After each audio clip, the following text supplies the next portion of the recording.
Right, I don't think I need to introduce David. I think he's probably introduced himself to everybody over the last few days. I think it's fair to say. And I won't introduce what he's here to say because, again, I think we're all got a pretty good idea and we're all really looking forward to hearing it. But thank you very much for coming and for performing today. That's really, really appreciated. Technically, can you make sure your phones are all on silent? Fire exit is there, and we are, David is filming today, which I don't think any of us will be in the filming, but if anybody does have an objection or anything like that, have a word with David afterwards to make sure that it doesn't get shared somewhere that you don't want it to be. Over to you, David. Thank you so much. Ladies and gentlemen, what a privilege and an honour it is to come and talk to you today. It's the culmination of best part of 50 years of torture.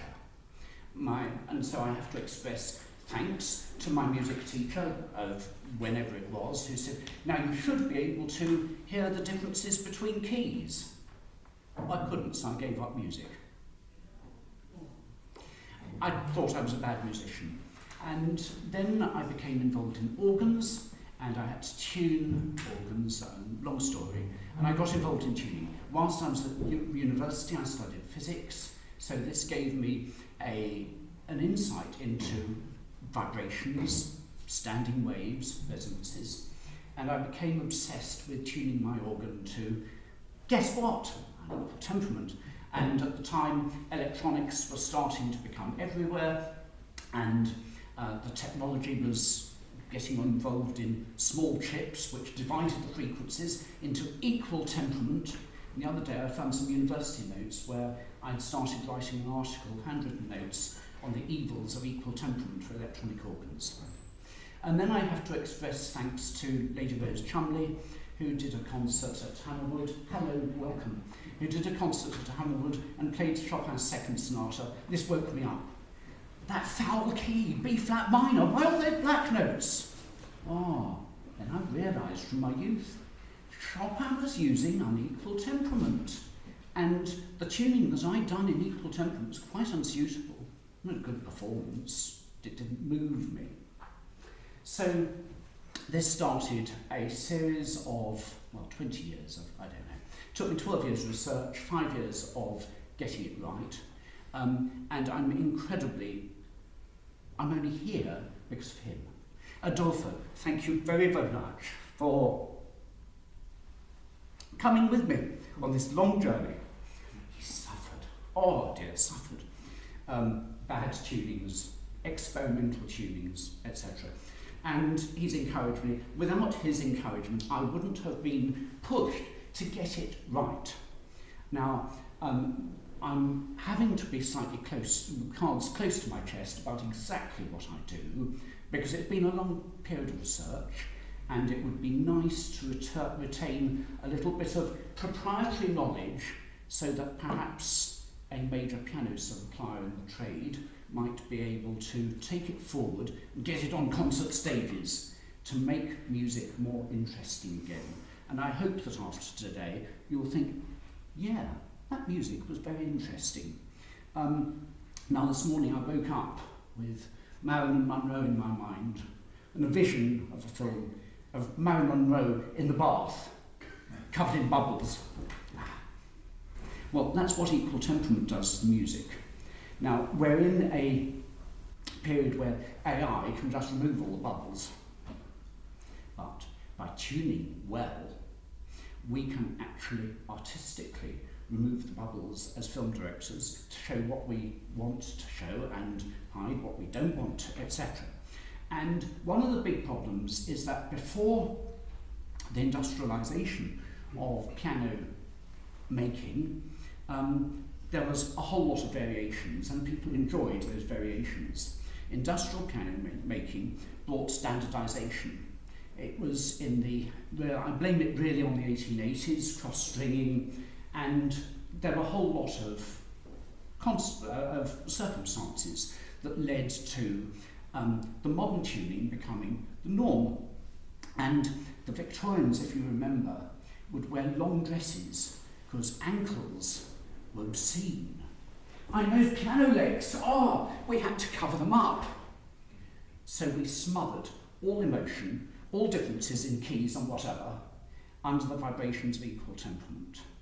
And I'm very, very grateful indeed to the wisdom of Ken Forrest in his talk yesterday about tuning the bottom and the top octaves, because he wasn't telling us what to do, he was telling us how to think. And his thinking, of course, has been equal temperament. And he was saying, well, beats are the gold standard of tuning. And I'm overwhelmed by the enthusiasm that many of you have expressed, and many other people who aren't here, which is why we're really recording it so that other people can see it. The enthusiasm that some people have expressed, and the I had the phrase, the politeness of everybody whose life has been spent on beats. And Ken was saying, well, beats are the important things, frequencies are not. Well, I got news for you. This is rather fun. This is an African trumpet from North Africa, and it's called a Kakaki. And it was used for the announcement of the arrival of the Emir. Of course, it's in harmonics. By the way, I also owe particular thanks to this organisation who've been adventurous enough to ask me to come, because I'm getting me to talk is really rather adventurous, getting me to talk. So congratulations to the organisation, thank you very much. I'm also very grateful to the encouragement of Tim there, and we're going to have a tune-off in October at Sauter University, which is going to be really, really fun. So in a way, this is a bit of rehearsal for that. And we're also grateful to the owners and suppliers of this wonderful piano. And this piano, before we go forward, is really interesting because there were some marks on the soundboard as I was tuning it. Ooh, tight pins, new piano. Tuning this was not my favourite hobby. And I've got to go against my religion this afternoon, tuning it back to equal temperament. But there are marks on the soundboard, curved lines, and I realised this morning when tidying up some unisons that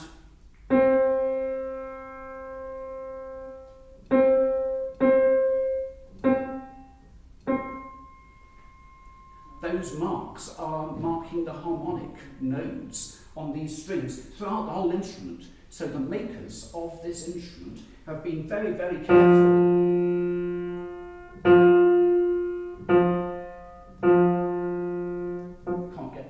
Close enough. I wonder what they're doing, you know. Bosendorfer, the big Bosendorfers on those bottom keys, you put your arm sort of along there and you tune by the harmonics. I wonder if they're doing the same here. And it's clear that the manufacturers of this instrument are very, very particular about their harmonics and their nodes and so on. So it would be nice to talk to them about that. But I think they'd be quite interested in what we're doing here, because this is this African trumpet. So we're going to announce the Emir of piano tuning. It's a terrible noise, forgive me.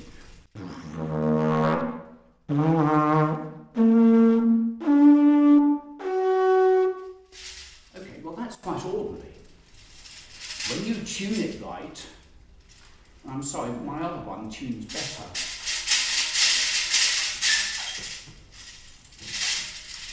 Damn it, it's rather near that microphone.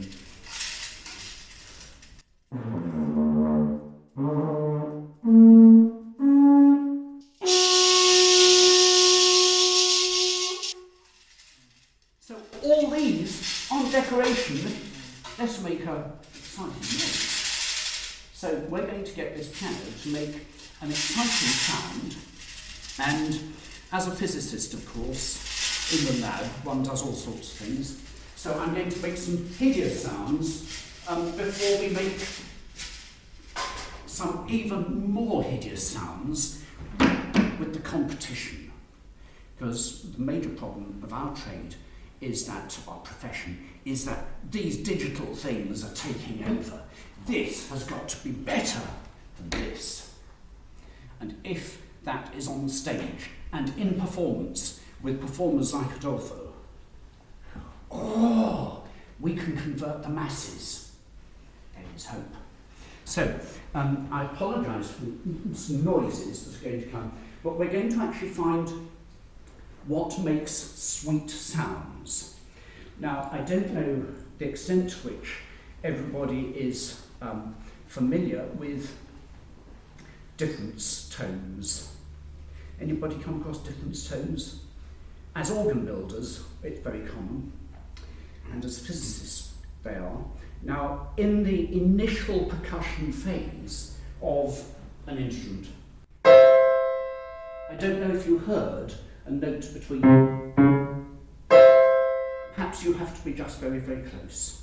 When you're tuning, try it, and you'll hear that note, and it's sort of between there. Now, we're going to hear these different tones.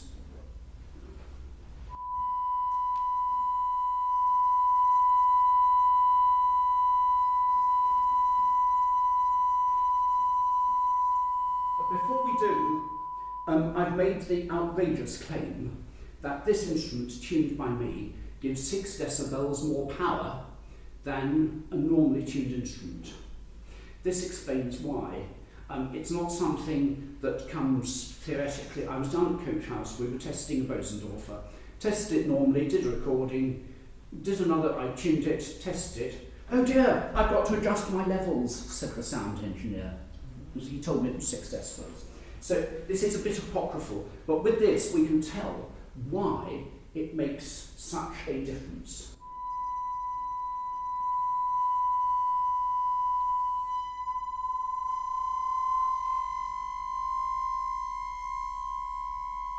Do you hear a sound going up? So we started with the beats.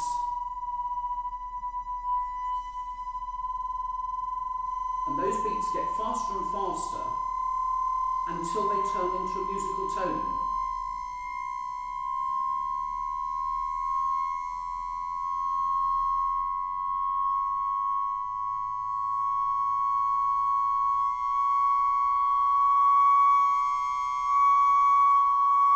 So we can tune the main interval between these notes by that lead note at the bottom. And can you hear that? Is that audible over there? Or is it only audible to me? Sorry, can you hear it? Yeah, okay, great. Going sharp. There's another one. Now listen to that note getting louder. So when it's in tune, it's louder.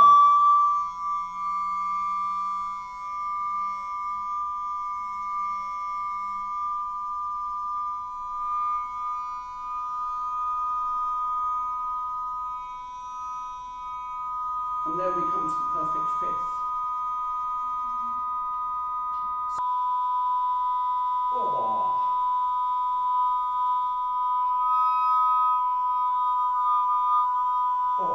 Hear it get louder there, less loud there. Oh, that's an exciting one.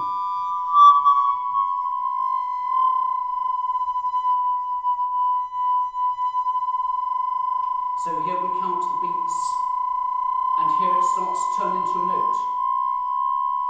Do you hear that rising note?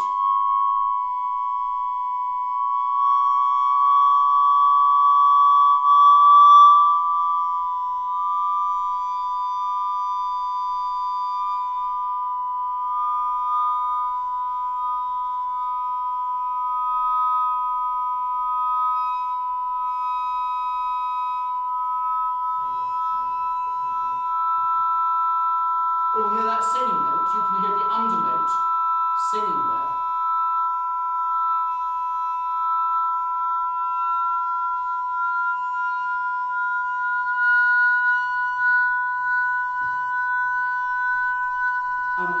Now that's a perfect fifth, and you can hear the undernote off there. And as we go through perfect, it gets louder too. So when we're tuning, we don't hear this on the piano. So I'll stop torturing you. It's great fun to play with these beat notes. And the major third produces, when it's pure, it produces a pure beat note. It's in tune. So, because it's in tune, I can play that, and I can play that, and it won't make any difference whether I play that or not, because it's there.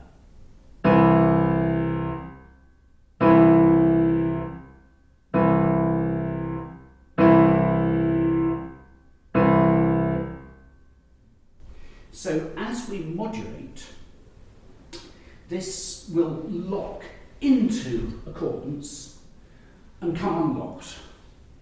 So in addition to loud and soft, fast and slow, we now have a new set of dynamics to play with in performance. It's the third dimension, like a photographer uses focus on a camera, so that things can be in focus, out of focus, stressed, calm, stressed.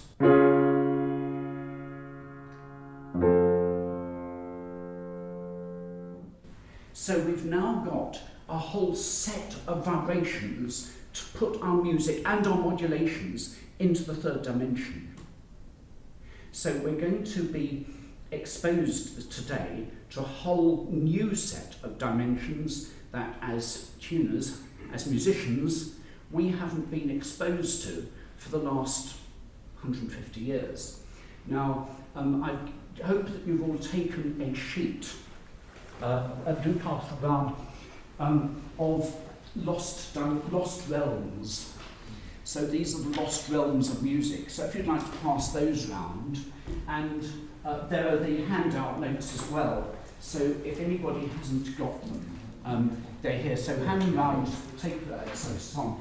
Now, I'm not going to talk about everything in those. I want to get moving to introduce Adolfo, because that's really what we're, talking about music is like dancing about architecture. You've heard that expression before. And so we really want to hear Adolfo. But I thought that this little background is quite helpful in explaining where we come from.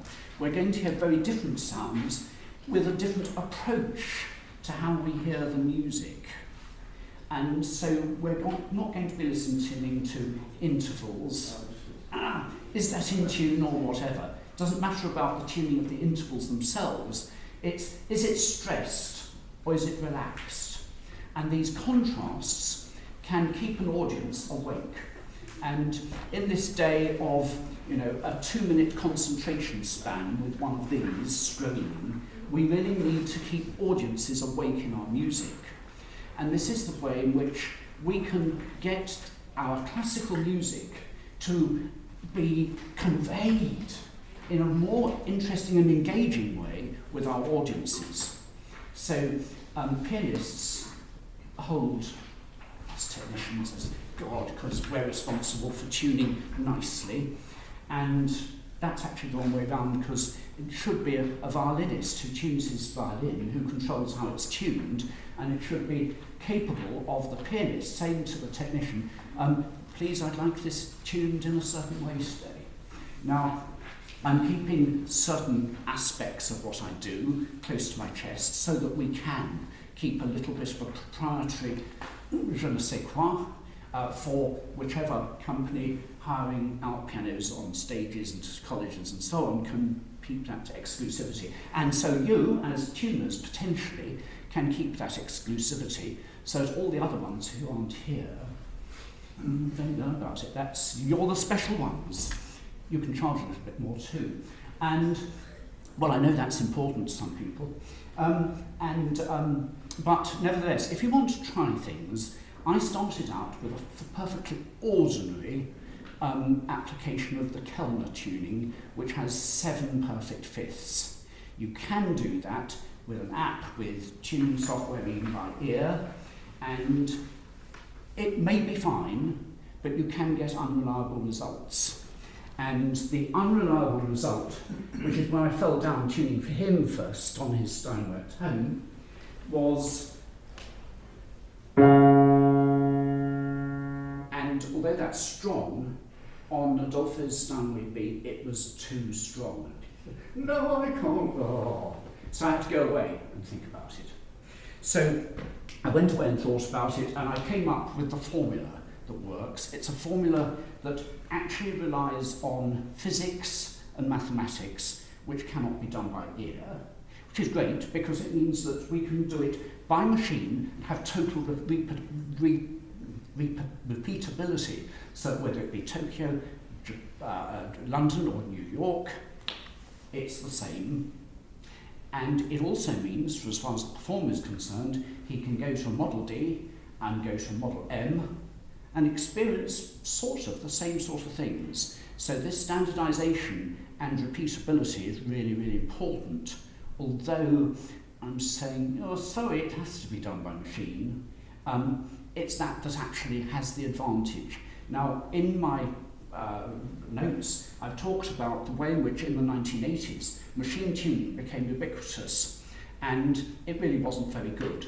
Machine tuning came out of clever scientists copying the oral tuner and thinking, oh, that's a bit wiggly, oh, we can do better than that. So they did something that was absolutely wonderful and held the rails back curve. Oh, Mount Rails back. Oh, we worship you.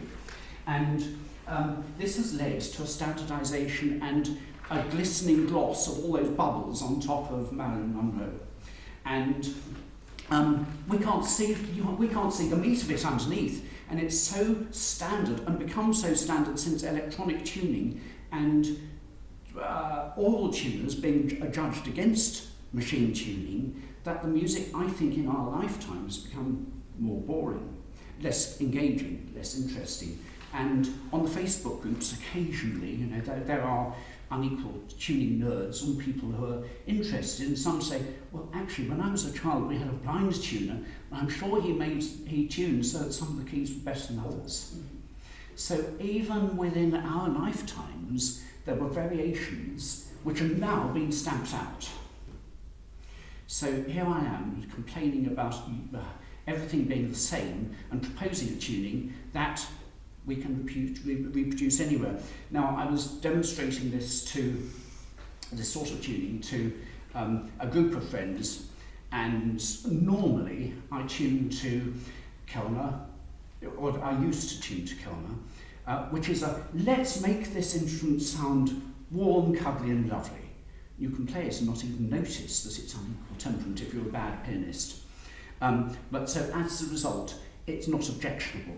Now the problem is if your client is a committee at the church and the church secretary says, let's get into the tune or whatever, you tune this instrument so it sounds beautifully warm and wonderful, there'll be some pianist who doesn't understand, comes along saying, I'm playing this concerto with an orchestra, whatever. Oh no, I need modern tuning. And so the secretary will just get in another tuner to make the instrument warm and cuddly and equal temperament, and we lose it. So this tuning is the bad boy of tuning, and it's a bad boy because it puts the colour on steroids, it puts colour on LSD, it really makes it psychedelic, and some of the intervals are quite wide, and this is the strongest, widest third tuning that I can do without it hopefully not causing offence to the ears. We're going to examine some of those with this instrument in a little while. But as a result of that, the pianist who knows this says, yeah, I must have that. So that's why I am jokingly in this handout, I call it Sir Richard tuning, because it was a certain Sir Richard who said, yeah, I must have that. You know, the other stuff wasn't strong enough. He really required the strong stuff. And I didn't realise, I didn't appreciate that we could turn this out as a standard tuning, ubiquitous tuning. And I've got a colleague in the PTG, Tim Foster, who's adopted the tuning, and he presented this sort of demonstration to the Washington DC chapter of the PTG a couple of months ago. And well, everybody really rather liked this form of tuning compared with the ordinary one, which was great. So I hope that I'm not expecting you to like it at all, but perhaps some of you might find it interesting. He's using it ubiquitously, and his clients won't have anything else. And Adolfo might tell you of a lady for whom I tune in Genoa, who I tuned for our Jammerstein's the Hammers, and apparently the local tuner's been ringing him up. Isn't it time for a tuning? No, she says, I must have this. So there you are, you get client loyalty. So if you can do this sort of tuning, there are lots of advantages for us who are willing to do it. So after all that, I don't think I can possibly say any more. Adolfo. So, I'm also very honored to be here and to share with you some thoughts, because I'm just a pianist. I'm not able to tune a piano, and I'm not a technician. So it's just a pleasure to express my feeling towards his tuning that I have met only once in Japan, but I could say 98% of my concerts are always on the equal temperament tuning. Adolfo, could I ask you to stand closer to the microphone here, and then your voice will be picked up on... No, you don't need to be right close, but if you're here, it'll be more audible on the recording. Yeah, sorry for that. I'm very happy about the equal temperament tuning, and I had also chance in my past when I was a student to meet at the conservatory a very good piano tuner from Florence. I became friend of him, and bringing his luggage when he had to tune for a concert, I had my best experience behind the curtains, hidden behind the curtain, to listen to pianists practicing. That 2 hours before a big concert is really the moment of the truth. But also, I heard the conversation that he had with the pianist. Most of the time, I must say, the pianist said, "Oh, the piano, it's okay," and even didn't want to see the piano tuner. It was very sad, because this guy was working hard for hours, and his tuning needed a couple of hours at least. But there were also other pianists. I remember Ashkenazi. Ashkenazi, in one of these occasions, was suggesting him how to tune the bass of the piano. If I remember, keeping the lower note bit lower as tuning speaking, getting a bigger sound, just a little bit. I was surprised how much this guy was so open to keep this information and immediately try. And I understood how much can be beautiful a tuning. So for me, it became a very, very fascinating world that I didn't know. And also, I think that the category of the pianist are the musicians that they know less the instrument, especially mechanically speaking. There is not something in the middle, or people that is obsessed with the technical action, or people that they don't know almost anything, and we are in your hand if something happens. I also experienced people asking piano tuners before a concert to make a different regulation, but I guess that was just nervosity, something that sometimes I heard from piano tuners that they just said, yes, I have done, and they didn't do anything. And the pianist was, oh, now, okay. It's, you have to understand also how difficult it is to perform in a way. But I'm getting the point.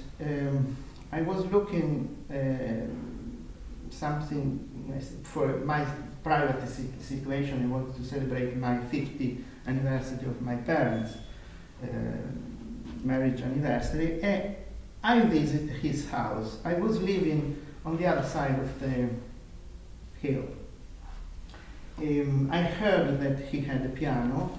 I went there and I said, sorry, do you have a piano? And the meeting was quite extraordinary. You can, knowing him, you can understand that when I got in, all the most incredible things could happen in that house.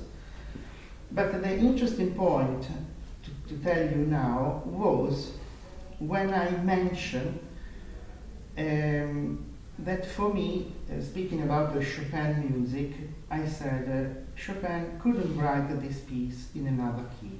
For me, it is extremely important that if Chopin wrote a nocturne in D flat, for example, couldn't be C, D flat major, couldn't be in C major, because C major is a different culture.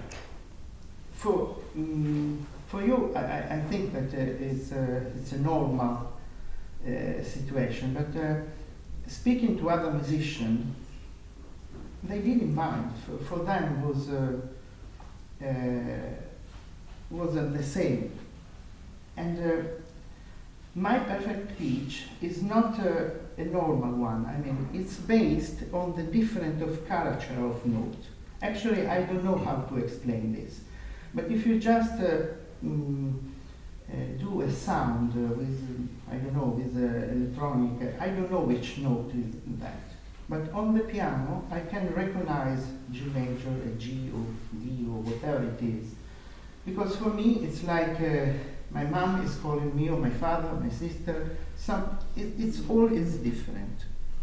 When I said this to him, that I met him half an hour before, he was crazy because for him was the real point that he was working on, this unequal temperament tuning that I didn't know, and showed me his piano and said, this can actually emphasize this side of the performance. We worked for years. As you mentioned, sometimes I was not comfortable for some situation. What I understood that any tuning is a compromise. This compromise was too hard for me sometimes. But after years, he did something that was really convincing. So much that I decided to have mine in Italy, because unfortunately I had to go back to Italy. In Italy I have two pianos, a Steinway and an old Bechstein, and both are tuned by him. And for me, it's my life is with these two pianos, with these two tunes. And today I would like just to share what the only thing that I can do, to share with you some moment, and maybe we can have a comparison with this piano with equal temperament. I don't know that the comparison is not fair, because this is a keyboard, so would have been easier to compare to acoustics instruments. But what is important basically for a musician? I get the tuning from the side of who has to perform. And what I need is a good feeling, but especially something warm, something that is working. What I'm trying to do with my playing is to play with feeling, nuances, especially, for example, with composers like Liszt and Chopin. And with this tuning, I could realize that become easier, become more clear. I could even say I'm inspired to do this even more. Now can you put the stand? Yes. Now, Yes. in your handouts, there's a section called Key Map, and that map is your guide through the keys. It's something that we're very, very unused to contemplating. But this was the old language of keys that composers conformed to, even up to the 20th century in Chaminade, who wrote pieces of clearly emotional content in those keys that conformed to the titles indicating emotions. So somebody yesterday said, well, you know, I thought that Unequal Temperament died out with Bach, and well, I did some research for the Friends of the London Mozart players with Mozart, and that led me into organs and the Fantasias for musical clock, in which there was no opportunity for variations of speed, variations of loud and soft. The only variable in two compositions in a circumstance of an art installation was key and the interaction of his music with the key. So this was proof that Mozart was writing with emotion, and you had to tune it to Meantone to hear it. Now when we come to Chopin's second sonata in B-flat minor, we've got the funeral march. Now the clincher of B-flat minor with the funeral march, if you look it up, is the presaging of suicide. And so when you look up Schubert's analysis of the keys, descriptions of the keys, I think that that description of B-flat minor might be the clincher of why this is right for the funeral march.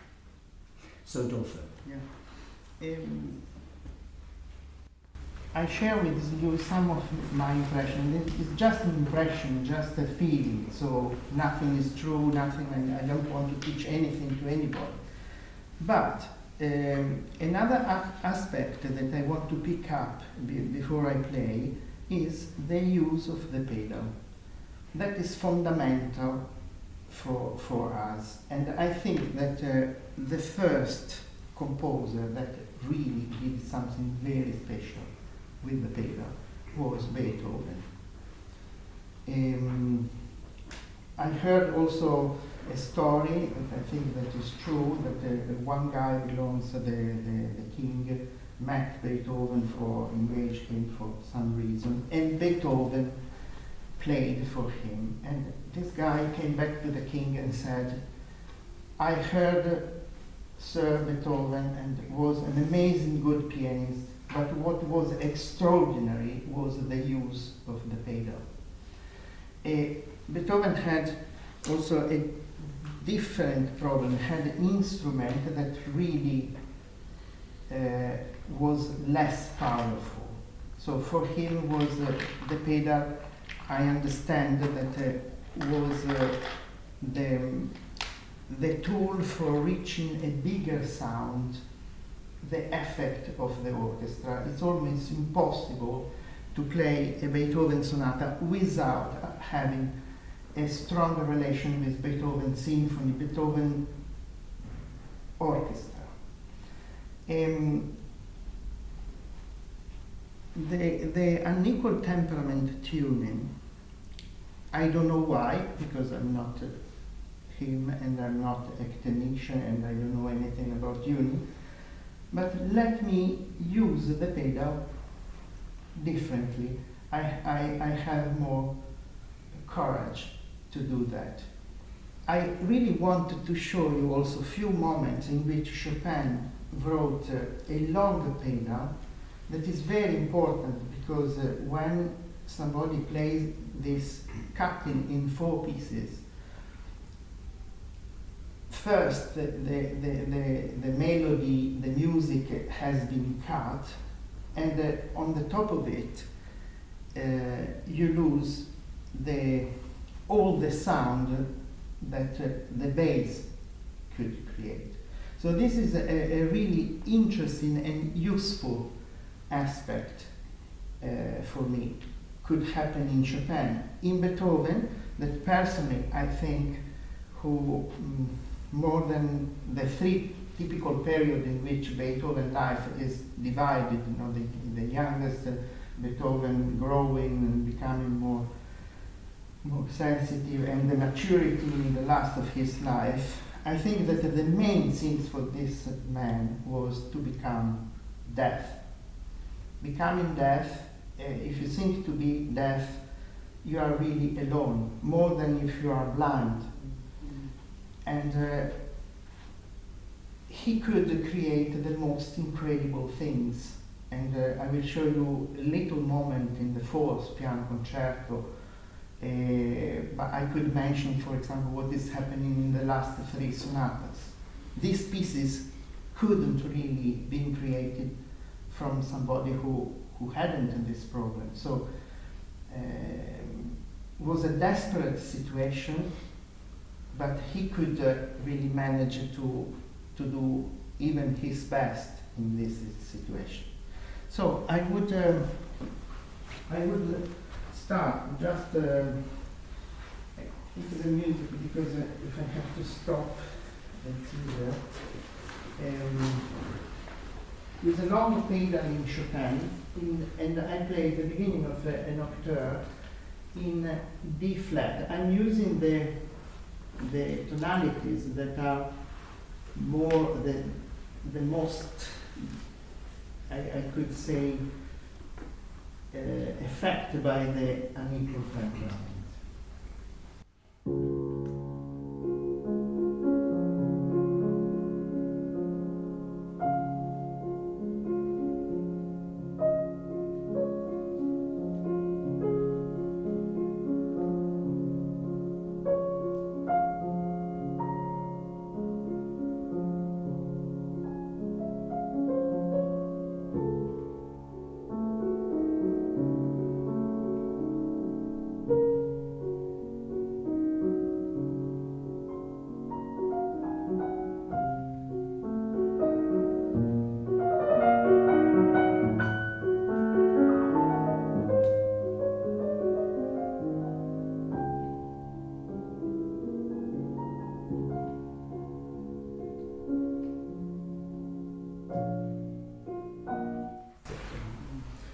The beginning was basically 4 bars with just one pedal.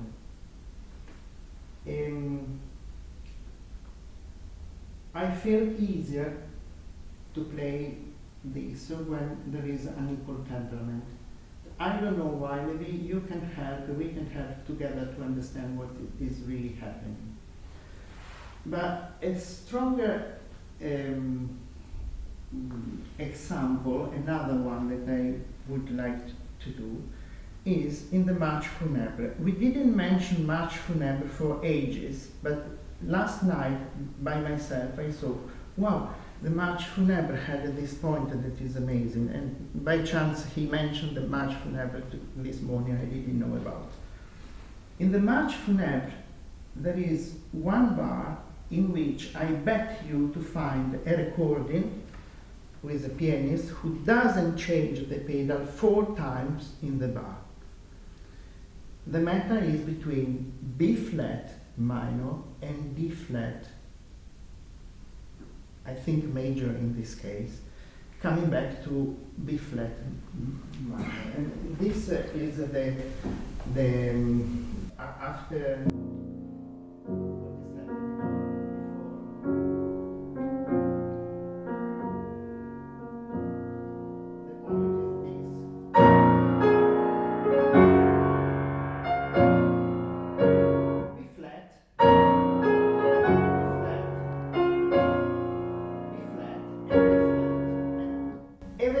changing the pedal 4 times.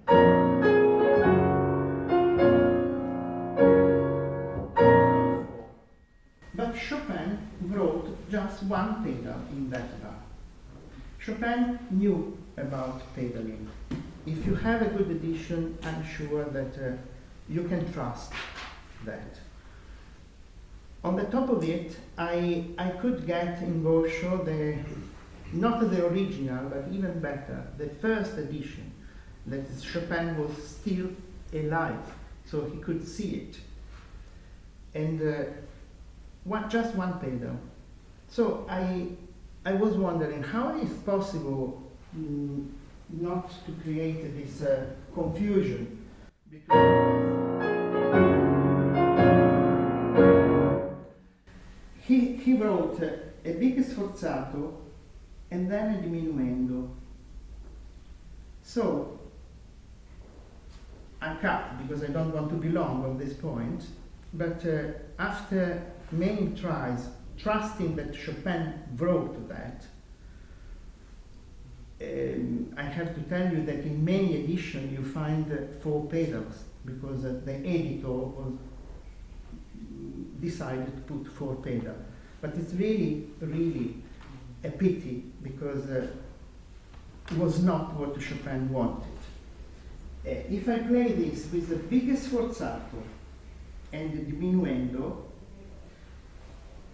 you can get the incredible, desperate moment in the sforzato, and then the diminuendo. What I can get, the sound of the bass that is remaining for all the bar, in the bar, and the music is not cut in 4 pieces. So I started just a little bit before.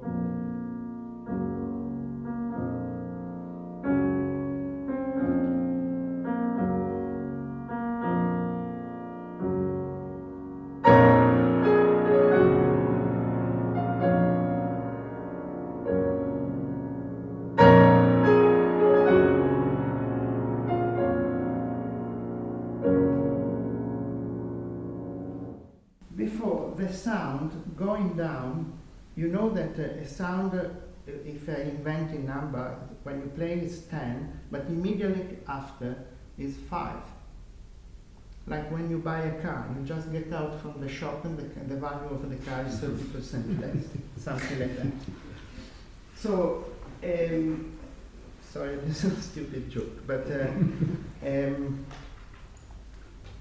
this is allowing you to continue and matching with the previous sound, not killing the previous sound, you can get this effect that is really extraordinary.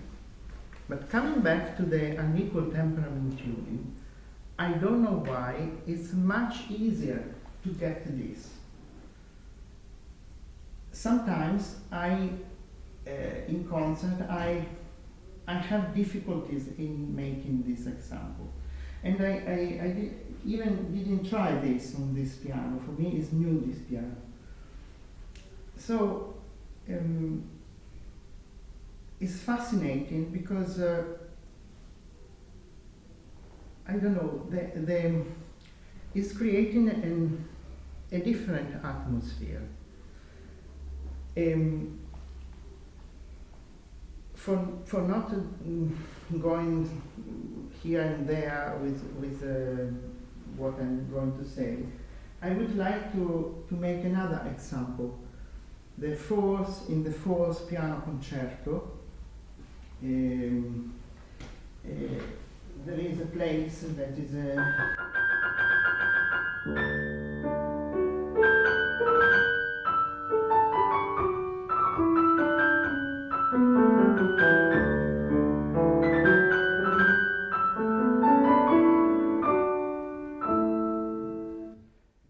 changed the pedal. But actually, Beethoven didn't write like that. Beethoven wrote this.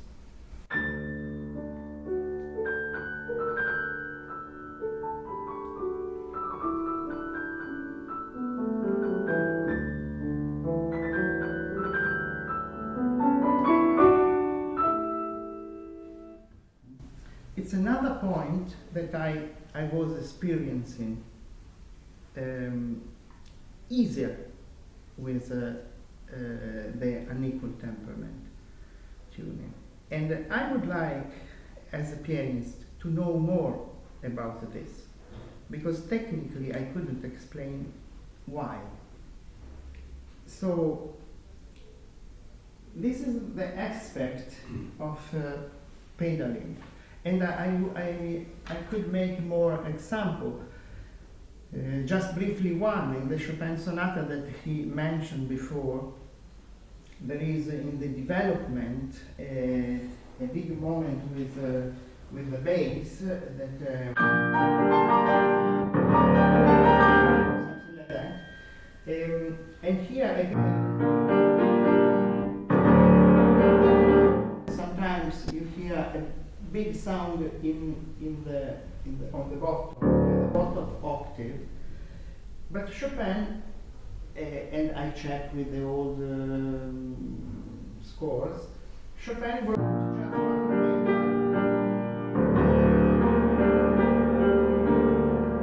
In this case, it's just a question to balance, not to kill the previous sound with the octaves, no, not too much. Basically, you don't have to make such a noise.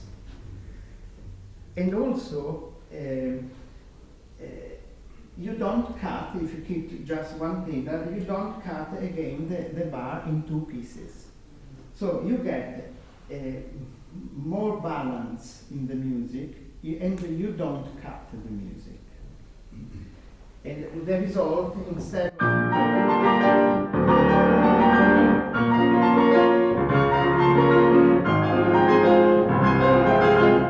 this is cut, but Chopin wrote more in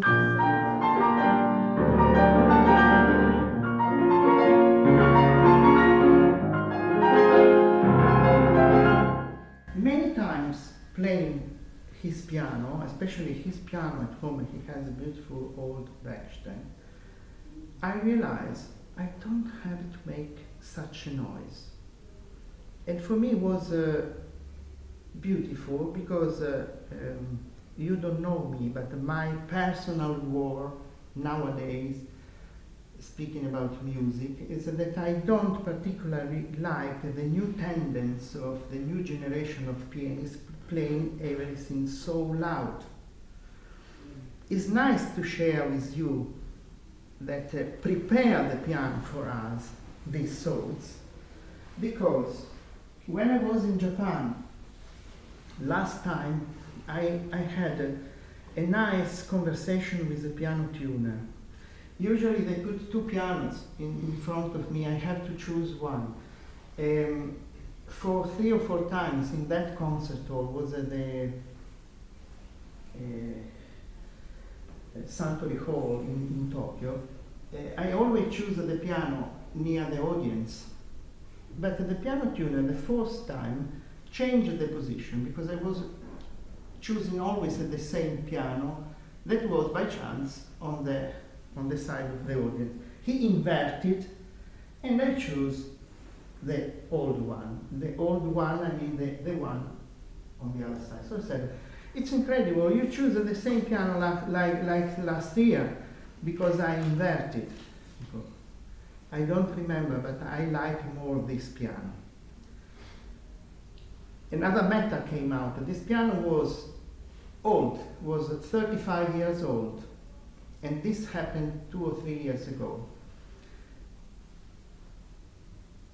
I was discussing with this gentleman yesterday my doubt in what is doing Stanley nowadays, because I'm not fascinated anymore by the new pianos, right? They are amazing, they are beautiful, they are perfect, but something is missing in fascinating me. I was more fascinated by this old piano. But according to the situation, I became more friend with this piano tuner, and I sent him on the bottom of the hall, and I asked, please, can you tell me honestly if I can play like that, or if I should play louder? And I started, also with the left finger, I started with this Nocturne, that usually in a big concert hall you want to produce a lot of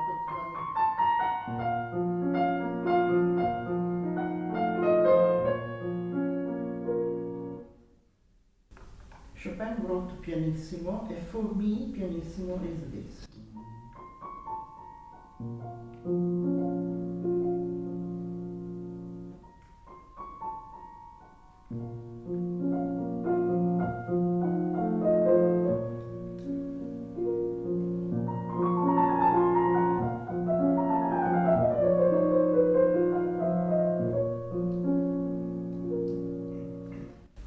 he came back saying, please do that because I could hear everything.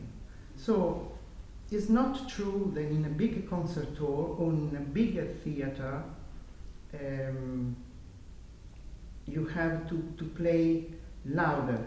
What you must be careful is the balance between the melody and who is making the accompaniment, usually the left hand for us, because this might affect badly the result.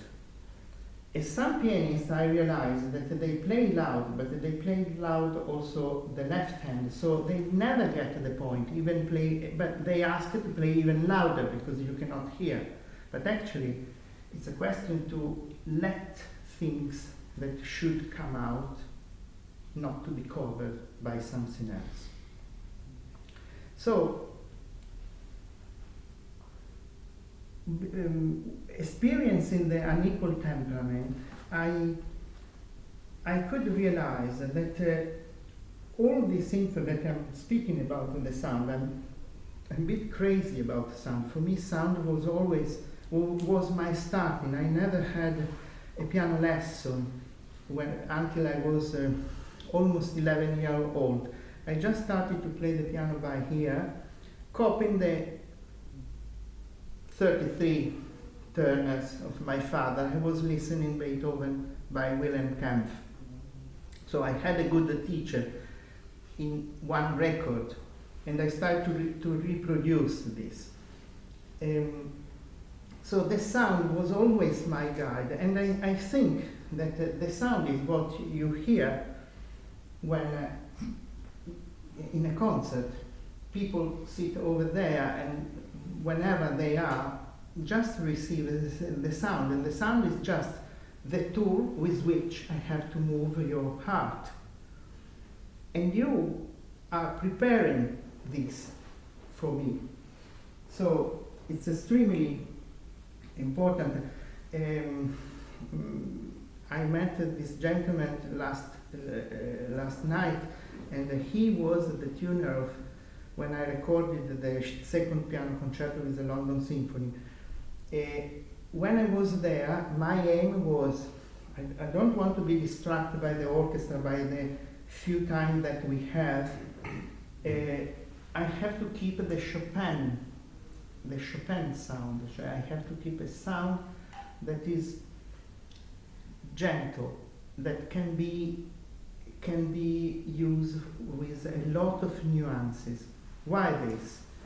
Because with what I did before with the Liszt Nocturne is, it's impossible to say what is piano, what is forte or mezzo forte. But the piano, if receives a stronger beat, cannot express a feeling in the same way how, in this case, I want to just whisper a little melody coming from nothing. So, it's important relate with the sound, and every tuning is extremely important for us. And I'm confident with all the tuning, I must say. Sorry if I say that, no, because we are joking on that. But at the same time, it's a pleasure for me to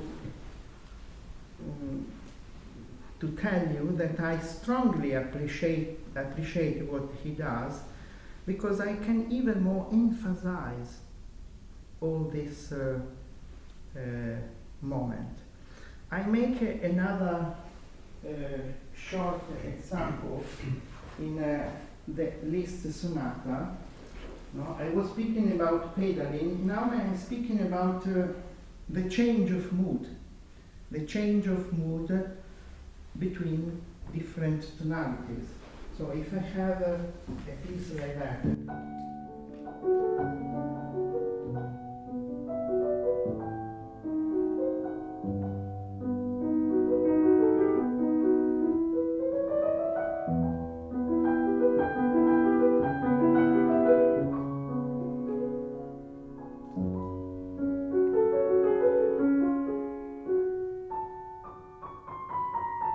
minor.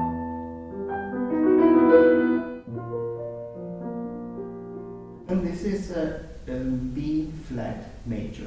E minor, B flat major. It's typical by Liszt to do this amazing. You can just pass through and nothing is wrong. But if you let to create this and I don't know in English it's enchantment with this change, it's really different, and you can even change tempo, because tempo is strongly related with you are doing with the music.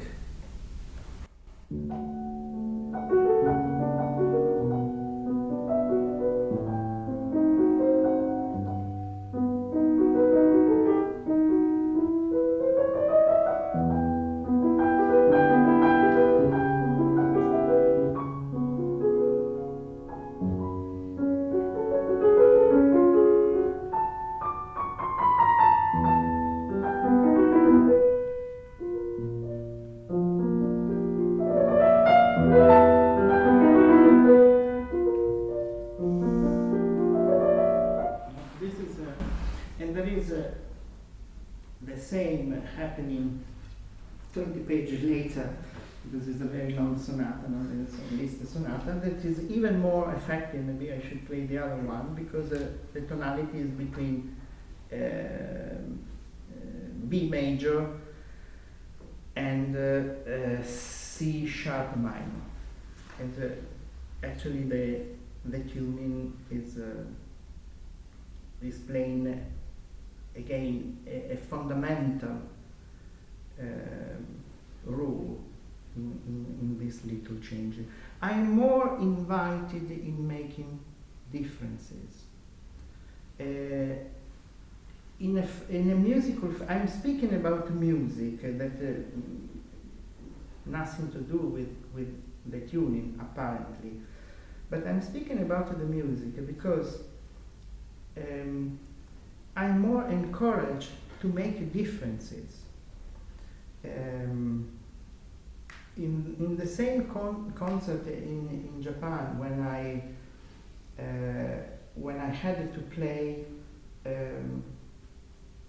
the prelude by Debussy, the Cathédrale Anglotie, the acoustic of this concerto was so beautiful that I decided during the concert, that is a stupid thing usually to do, to change my pedaling, not to use the middle pedal. I don't know in English what you call the third one. Sostenuto. Yeah, they can sustain only one note. Yes, So sostenuto. what you decide. I mean. Sostenuto. Yes, thank you. And I decided just to do with two pedals. But when I try at his place, in a situation that it was, I could say, more difficult, because there is a beautiful acoustic, but it's not the Sanctuary Hall. There is not a modern, perfect Stanley. But it was easier to do this without the middle pedal that is not there anyway. Because matching sound become more fluent, become more natural. So, I don't know, I don't want to be long. I would like to maybe to encourage you to ask something and he can technically answer. But I would say my feeling is to tell you it's something that we should consider, because from my side, that is the side of who has to play, it's extremely interesting. And I organize also some tuning for him in Italy, and I must say, especially one guy who is very difficult, is very happy and is still wants to have his tuning. So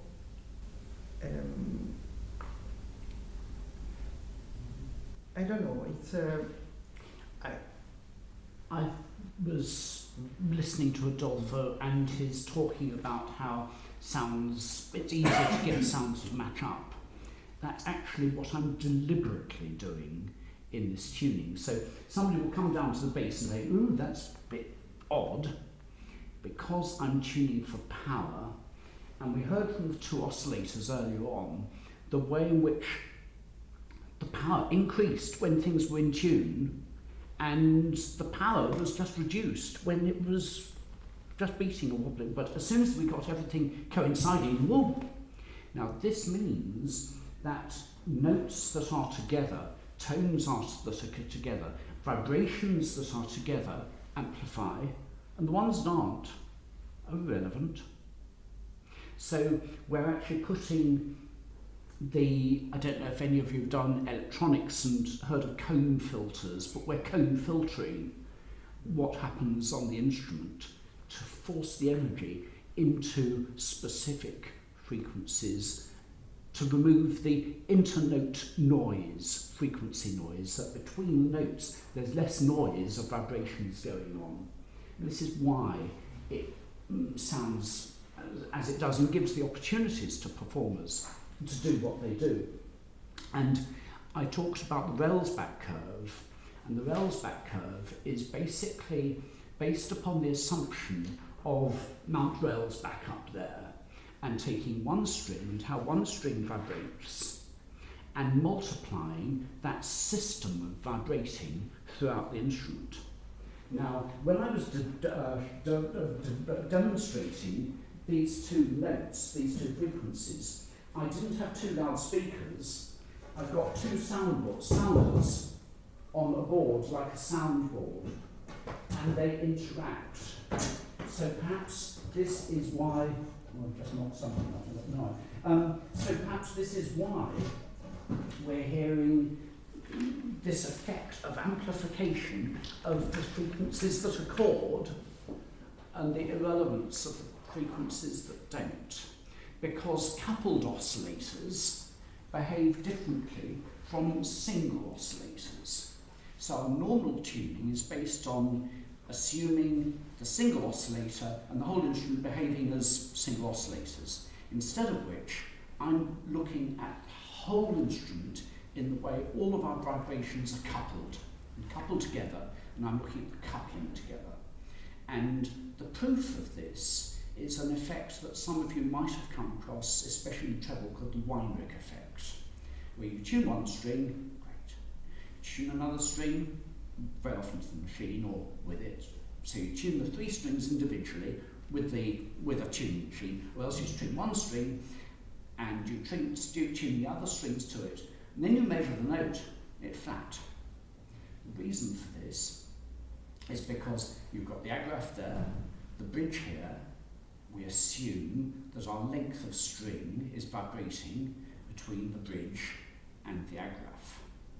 On one string, that's quite a reasonable assumption because the bridge isn't moving very much, result with one string held together by these other damp strings, but open up the vibrations of all three strings and the bridge is jumping up and down. So this is no longer our still point, it's no longer our node.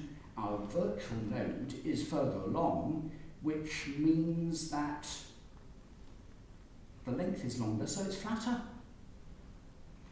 And then because harmonics are at a sharper angle, they don't vibrate the bridge so much. So this is one of the reasons why harmonics tend to be out of tune from the fundamental vibration.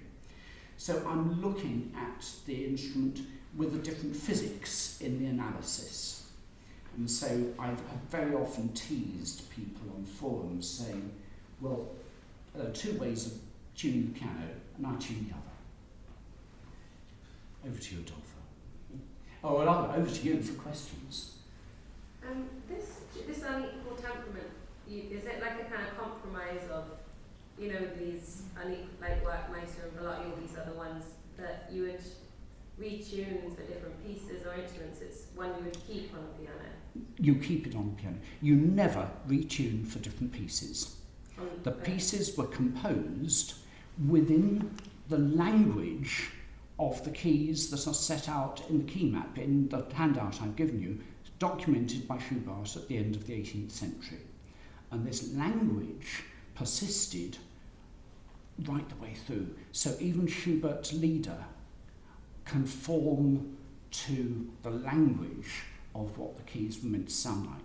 So Werkmeister 3, so Velotti, which is a good one to try, but I've been caught out when people have used Velotti, and I've said, oh, damned equal temperament, because it's not strong enough. Or it's like my friend who said, no, I want the stronger stuff, please, or whatever. So I'm a stronger stuff junkie. So Velotti has 6 perfect fifths. Kellner has 7 perfect fifths. And Kernberger 3 has 7 perfect fifths, perhaps a little bit, one altered a little bit more, that is 2 cents stronger on the most altered notes, which are C and F. And if you're tuning unequal temperaments, whether it be meantone of various sorts or a perfect fifth based tuning, it doesn't matter really which tuning you choose, provided they accord to certain characteristics which are a narrow C sharp and a wide C sharp D. And the same with F sharp. So you've got these wide semitones and narrow ones, and because the C is sharp, or E, the relationship is nice and pure. When we go to meantone, which is why we brought this abomination here, it's even more fun.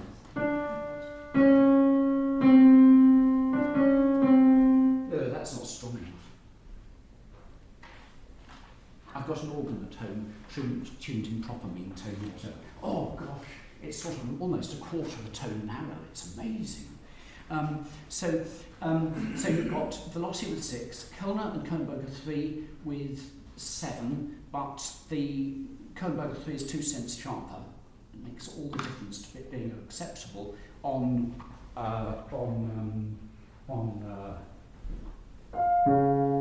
2 cents in that makes all the difference. And if you tune it normally according to the machine, it is impossible to even tolerate Kellner on some instruments, especially tuned by ear.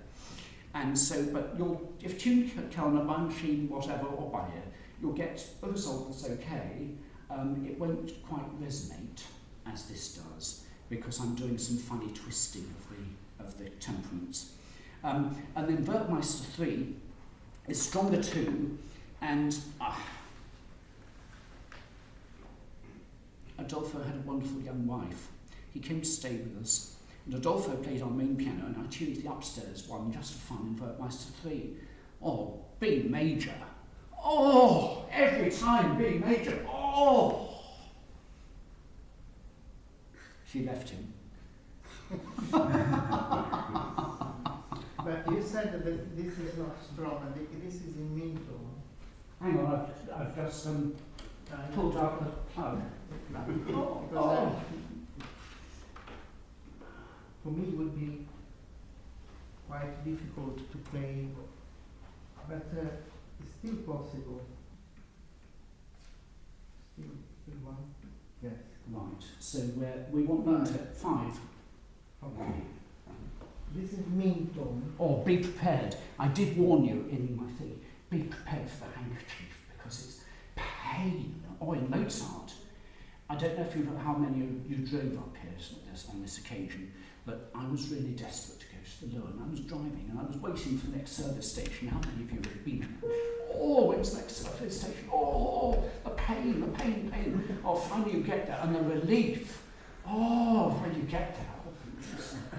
And that's what Mozart does in some of his sonatas, but the pain is, have you ever heard the piano being able to reduce pain? A flat major, the key of putrefaction. Well, when you can smell it, I said it's good enough. So, welcome to putrefaction.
For me, it's Now in October at Surrey, we're actually going to have a piano in Meantone.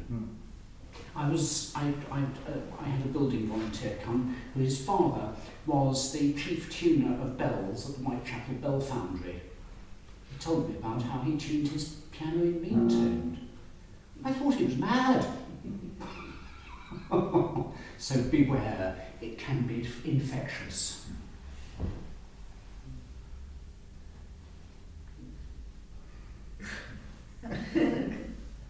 There's a long list of repertoire that if you fancy something or other, well, Adolfo says that he's not a jukebox, but you know, he might be able to play something absolutely beautiful for you. On this Lost Realms sheet, I've documented Mozart sonatas, and if any of you are associated with academic institutions, perhaps we might have persuaded you why we need to get a piano into every academic institution for people to be able to try, experiment with and so on. And this is so unknown. This is somebody's next PhD. So hand it around. Let's see if we can get a few instruments in Meantone. I think that there is one nocturne that has that is written in B major, that has modulation that are really particularly interesting for this. Adolfo, the question. I was just wondering if we would be able to hear a very short extract of Equal Temperament and then the piano, which is, Yes, you know, of in course. your temperament. Okay, nice. Can you set? Yes, and it was a very great pleasure. Was it you last night who were playing jazzy things? Yeah. Yeah. Yeah. And you know, perhaps we ought to ask you to do it. No. I know it was really because the point is Today, that this is a universal tuning. We shouldn't need to be limited to equal temperament because this can get to places others can't reach. Equal. So this is now an equal. Yeah.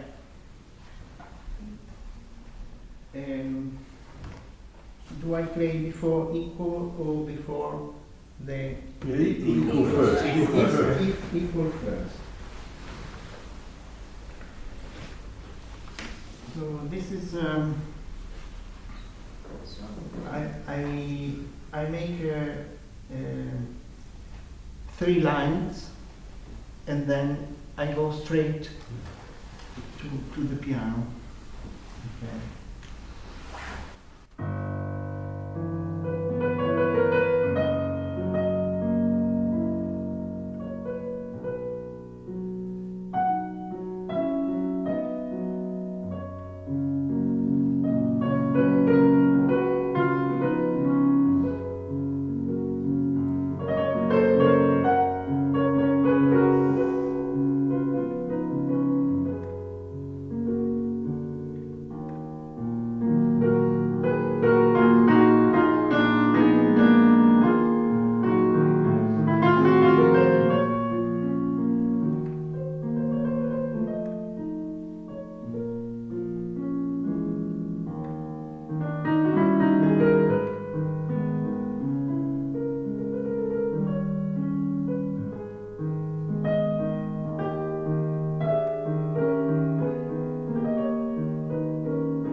consider maybe a shortest section and compare to shortest section. I can also do that. I told you it's quite unfair comparison because the sound is different, but The volume should be further up, possibly, to get more of the bass that's available. maximum. That's maximum. Yeah. I told you the instrument was louder. Yeah. I'd love to hear this instrument in full flight with Ravel or with the Liszt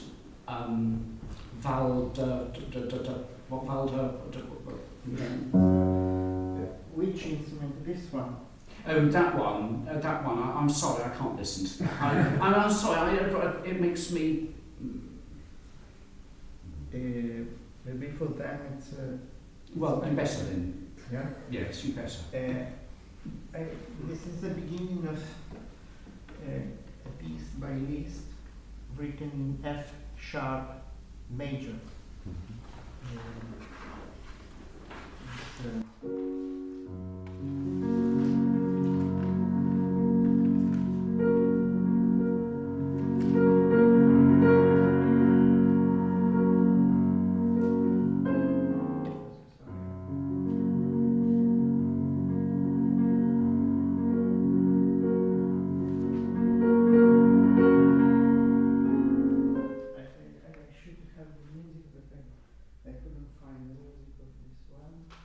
I told you equal tempo was upsetting.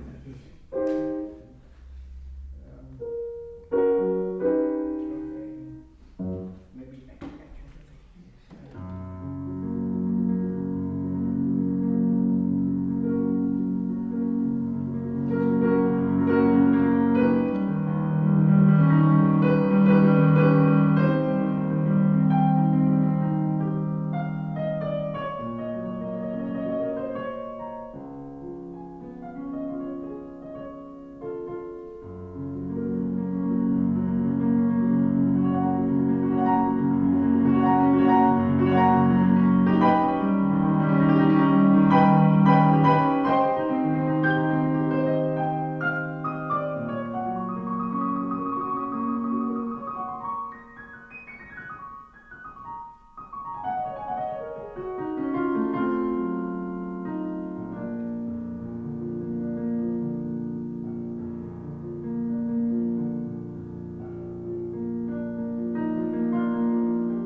happy because I never thought to be in front of an audience like you, with such a understanding of what is going on in the piano. But,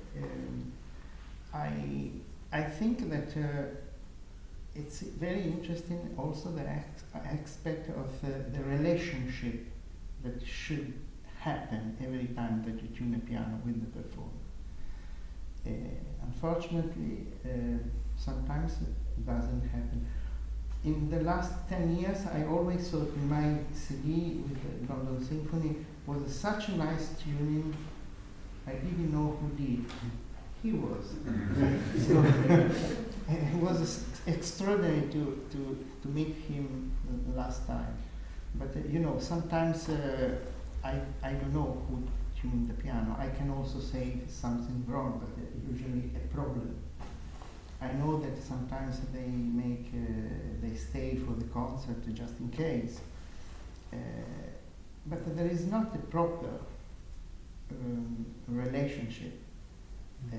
Speaking about sound, speaking about tuning, speaking about the bass, the power, the quality of the sound, how to make the tone and intonation, that is the most delicate, important things for us. My personal thought is when Stanway wants to make the instrument even more powerful, for me, it's not a good idea. I think a model like Stanway nowadays has all the strengths that you need, even if you want to play Prokofiev piano concerto. Maybe if you have a chance and the luck situation to choose a piano, for example, in London they have 8 piano under the classic music concert department. Maybe for Prokofiev you can choose a piano that has, saying beautifully, a brightener sound, much powerful in this sense. Personally, I like piano that are more soft, because you always can take the sound out of a piano. But sometimes for me was a fight with the piano during the concert because the piano was too bright. And this I suffer personally. So it would be nice to have a technician who can say, Adolfo, I just work a couple of hours and the piano will be kind of bit softer. Adolfo, you've hit on something really important in power, raw power. So the piano, the modern piano, has gone for power by force through the weakness of equal temperament. Now, I've had three now, I've cut a couple of, at Hamilwood I have a small collection of historic instruments, so I'm very familiar with the 19th century instruments, starting off with a Stoddart Grand of 1802, which is as close to a harpsichord as you can possibly get. And it came from the Finchcock's collection, and I took Adolfo along to the Finchcock's sale, and I said, I want that piano. Adolfo played. Why do you want that piano? Well, he's now converted. But it's really amazing because it's thin strings, it's almost a harpsichord, and yet, because of the resonant tuning, a sound emerges as a cloud. And I think Adolfo might talk about that in terms of the Beethoven concerto, in terms of this building of sound like a cloud coming out of the instrument.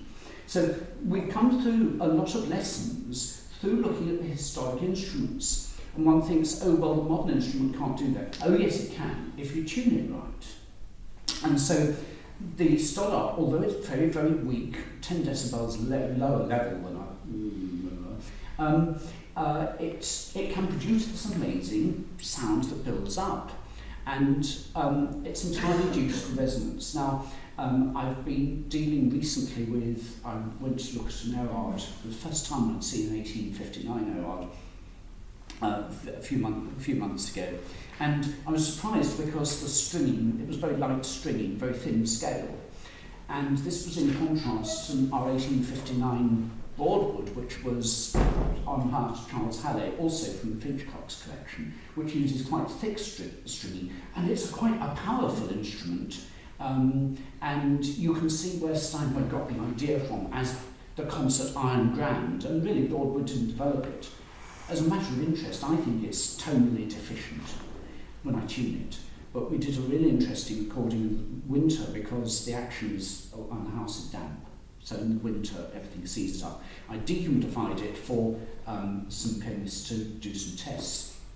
So they came and played it. It was perfect. Adolfo came a few days later and the action couldn't manage the trills. So he tried a mazurka. You might demonstrate some mazurkas because they're wonderful. And we recorded the Broadwood, and we came to the trill. No, I can't do this. So we recorded on Bechstein. And I put the two recordings together, Broadwood and then Bechstein. Oh, the Broadwood is so much more interesting as an instrument.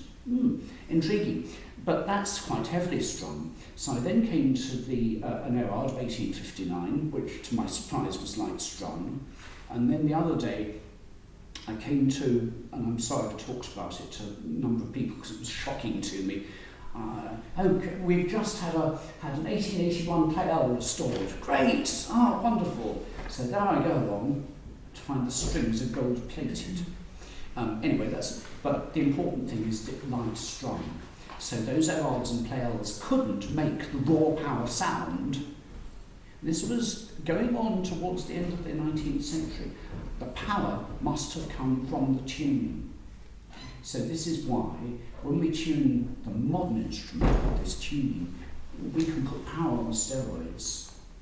It's not to make it louder, but to give the opportunity for greater dynamic range for the good pianist to exploit. And so my task with this collection has been to take what we can learn from the original instruments and transfer it onto the modern instrument. And to be able to do this, I think, is really, really exciting, and we can, as a result, regenerate those elements, those qualities that perhaps might have disappeared by the wayside. I think that we should leave it as Of course, but I know, but I hope you might play some mazurkas. I don't know what the time is. it's over 21. 21? So are we past time? We're past time, yes. We're past time. Well, I do apologise. Perhaps we could we'll talk about this all day. If anybody does fancy talking and is interested in taking it forward, then Coach House have kindly said that they are happy to organise a workshop day on tuning, how to be tuning this sort of thing, and more things like this. So if anybody's interested, email me. My email is at the bottom of the thing, or contact Coach House directly, or it might be presumptuous to say talk to sorry, my mind's gone blank. I walked up to this gentleman the other day and said, "Oh, hello Bruno, your class last year was absolutely wonderful." And so, do talk to this man over here.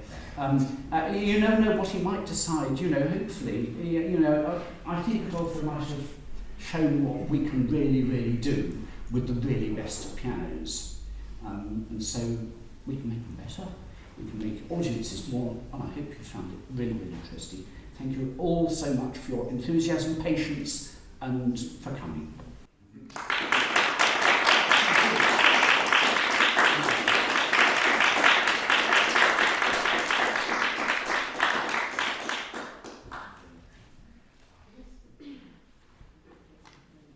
Well, I think we have said thank you there. I'm going to say it again. I will say it again because I think it deserves saying. But thank you to Alfonso, and thank you to David. That's been great. And lunch is served. But they will be around and happy to talk. I'm sure David will be happy to talk. And I'm sure Alfonso as well. But thank you so much, especially doing it in another language as well. That's really appreciated. That must be hard. And if anybody wants to try this as it is.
that we can keep the pedal down and mix notes, mix the sound, without it muddling. So it takes all the muddle out. And I'm sorry, my playing is awful, but we can get it to dream.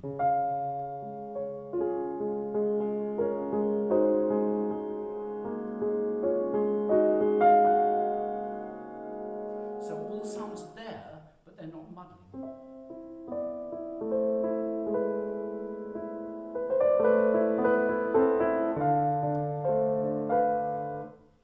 Sorry, I can't remember anything or whatever, but it enables the instrument to dream. This is unknown. It means that we can set up tension. Just imagine you're going on the motorway and you're bussing to go to the loo. Oh, where's the next service station? Oh, this is painful. Gosh,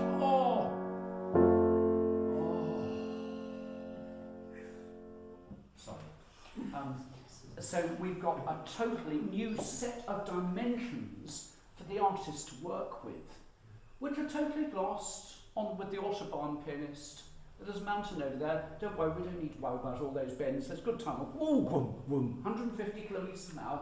Oh, there's a valley down there. Oh, bridge. Don't worry, the bridge is very good. But the Morandi Bridge fell down.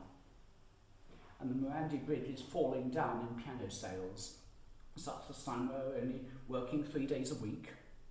We have to actually encourage musicians to explore those wiggles and winds and mountains and valleys and riverbeds, because that's where the music is. And so, as far as I'm concerned, this is how we reinvigorate interest in the music. And if anybody's connected with academic institutions, this is the next PhD that is open to anybody to explore. This is Mozart in Meantone, exploring emotion. And the Victorians wanted respectability. You know, the ladies had to cover up their ankles because their ankles were obscene, they were vulgar. Piano legs, table legs, oh, you had to cover them because they were obscene. And all the emotion of music had to be covered up with equal temperament so that it couldn't be experienced. And this sort of tuning, where we have these contrasts between the stressed and the calm,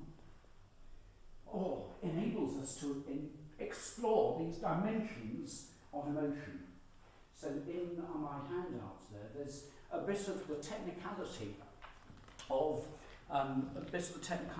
how tuning has changed over the last, particularly 50 years, but most particularly the last 150 years, and how we can get it back.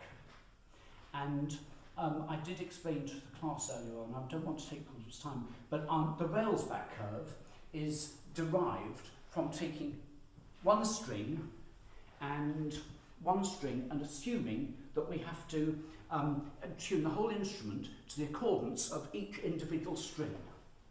And instead of each individual string, if individual strings are single oscillators, the physics of coupled oscillators is different.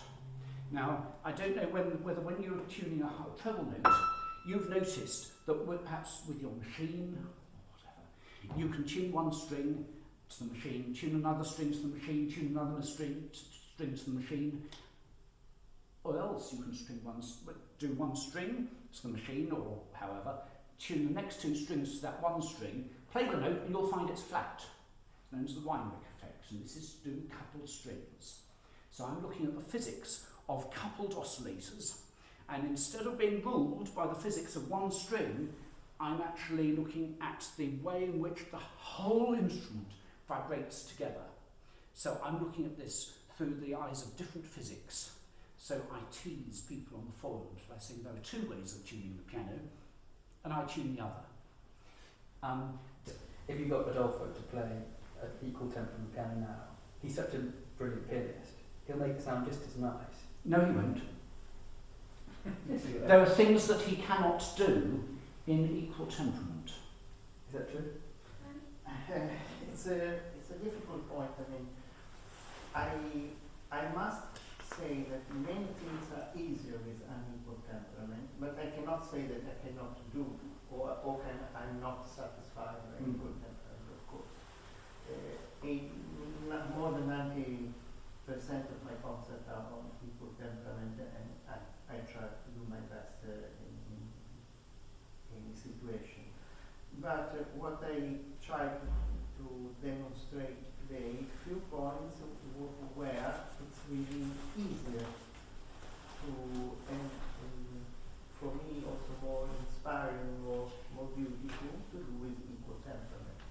And for my... You mean with more easy to do with unequal temperament? Yeah, my being here was just to share thoughts from the side of a musician, not a technician. I'm not able to do anything with a Interesting here, isn't it? There's another option. Yeah. Are there any pieces that you play that would sound actually don't sound so good in unequal temperament? Because it depends on what key you're playing in. Yeah. No, if the unequal temperament is Kölnberger 3, for example, I can play everything. Of course, if you are speaking about Meantone, Meantone's not matter. I couldn't play Chopin in Meantone. No. Of course. No. But Kellner and Kölnberger 3, that personally I prefer, it's really beautiful. It's a sort of compromise in the tuning, so you get more differences. And personally, my playing is based on trying to have nuances, differences, and especially different feeling between different tonalities. I think that unequal temperament is helping this process, but nothing wrong with the... Have you heard of Richard Stilgo? Yeah. I used to tune an instrument to sound nice. So when I last came to you, I was tuning instruments to sound nice. And Richard came to my place, and I had one instrument in Hamburger 3 and one instrument in Kellner, which I used to do for you. Richard said, I like that one. I didn't believe that it was possible to control Hamburger 3, to make it a universal tuning. And thanks to Richard, yeah, it works. And what's really interesting is that, and I can demonstrate if you want, but I've got two oscillators there, and there are two sounders on a soundboard. When we get two notes that are perfectly in tune, the volume goes up, the power increases. So this means that the equal temperament, which is everything's off, reduces the power of the instrument. It reduces the dynamic range, which is what we found. But with the unequal temperament, what it does is to increase the power of all of the harmonics and the notes that are in accordance, and everything that's not just disappears, melts away, which is why the pedal sustain is so incredible, and why the power of that. And Adolfo, one of the things that he can do is that because you can hold the pedal down, the sustain becomes a tool of sound shape, which is unknown in conventional pianism. So I think it's the fourth Beethoven concerto where Adolfo says, well, most people play it like this, and they'll play it as a Chopin study. He'll then, sorry, as a Beethoven, as a Czerny study, then he'll play it with the pedal down, using the pedal and the sustain to mould the shape of the sound in a very sophisticated way. This isn't something that's unique to Adolfo. Anybody can do it, but it needs people who are able to access instruments in this sort of tuning in order to discover it. And so, our current colleges and our current students are hampered by the lack of ability to have access to such an instrument to explore. So it's not being explored, and as a result our performance is getting more like Czerny studies than anything like the Beethoven whatever. So perhaps if you've got time, Adolfo might just demonstrate that a little bit to you. but it cleans up the sound because the according frequencies are being enhanced and the ones that aren't just irrelevant, and we're giving a clean separation between those that are in tune and those that are irrelevant, and they're nicely separated, and this is why the instrument sounds, I think it sounds clean. If you're looking at the tuning in a PTA exam mode, well, I wouldn't pass, would I? Especially down bass, where odd things happen if you're listening carefully. And I tuned a Yamaha C3 the other day. Normally C3s respond okay, but this particular one had an odd octave, and I thought, why not? I can alter that. But it's unusual. It depends on how they're scaled, quality of strings, and so on. This is behaving very well, actually. And so there are all sorts of technical reasons for my completely irrepressible passion, for which I have to apologise. No, it's interesting, that's what I think is the word. I think that it's almost like saying, well, we should all go back to early instruments. Well, we should, because that tuning But it's not going to happen, is it? I think we're swimming against the tide. I think we're trying to get in a canoe and go against a tsunami, because it's hard enough for me to get decent quality pianos. I've been to and the pianos are crap, like real crap, and they're paying really good shit to pay a lot of money to be in there. And if you're going to go in there and say you need to tune your pianos like that, don't even think you'll get through the front door. Do you know why? It's about, this is really important for beginners. It's also important for churches, because church pianos play in the home keys. When did you ever hear such a beautiful sound?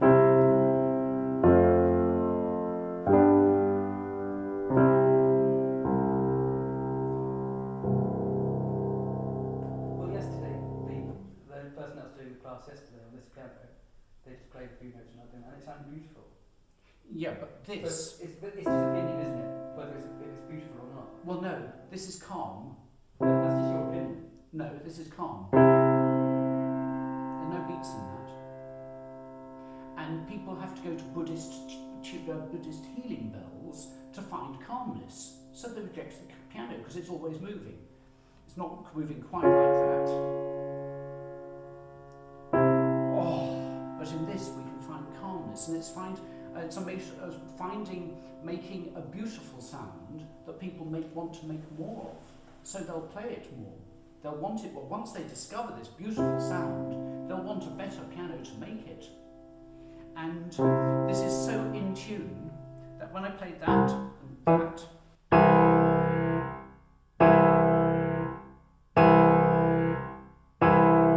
it doesn't make any difference whether I play that or not, because it's there.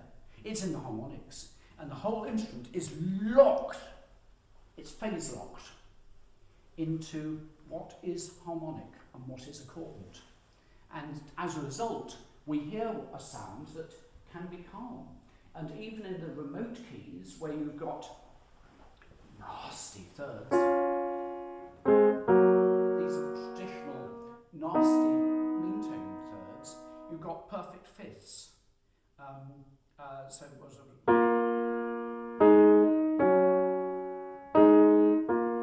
and so as a result there are harmonics that are locking and the sound is cogent. Nothing's dissociated, it's not falling apart. I'm watching the passion, and it's fantastic. Well, music is dying because of it, because the music isn't reaching passion. Now, this is a horrible demonstration. I think it's really, really interesting, and it's one that's actually quite important for you as a piano representative to experience, because it's a case of how do you make this instrument make beautiful sound, and how does it sing when it makes a beautiful sound. And so by training I'm a physicist. Yeah, I understand. And so this gives me a different coloration, and I gave up music at about the age of 12 when my music master told me that I should be able to hear the differences between the keys. Because I couldn't, I thought I was a bad musician. But you know, in the 1950s, musicians instruments were still tuned that way. Blind piano tuners, apocryphally, were known to have made some keys better than others. This has changed in our generation. This is why our music has degraded in our generation. And this is why music is not appreciated as that vital communication. But I just think, personally, that part what you just said then, in your opinion, I don't think it has. I think the lack of music is because of the lack of education in schools and the lack of teaching piano in schools and orchestra and everything. Yeah, you go down to a number of things. Yes, It and might be why? one factor, but it's not the only factor. No, why? Because it hasn't reached the heart for people to realise that it is not optional, it's essential. And as a result, our playing has got louder, faster, and more accurate. And it's become a sport. Sport is optional. Communication, emotion is essential. And those of us who are infected just can't avoid it. Because emotion is essential. And without it, we become more like robots. And in the days of AI and robots, we've got to relearn how to become more human. And so this is really exciting because you can hear what's more. You can hear how the soundboard behaves. And when I've tuned an instrument, not just once, but consistently over 1 or 2 years, played regularly in a tuning that amplifies the concordance, it makes a difference to the soundboard, as does the playing of a violin by a good violinist. And so here, you'll hear how the soundboard has enhanced vibrations when they're in tune. With equal temperament, everything's destabilised, like covering Marilyn Monroe in a bath with bubbles. Equal temperament covers her with bubbles. Now we're in an age of AI, where AI can just remove the bubbles, but as film directors with unequal temperament, we can remove the bubbles unequally. So,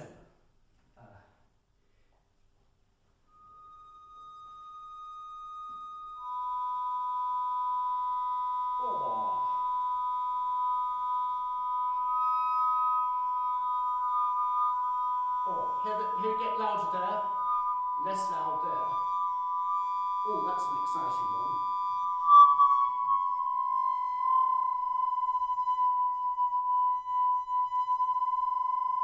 So here we count the beats, and here it starts to turn into a note. Do you hear that rising note?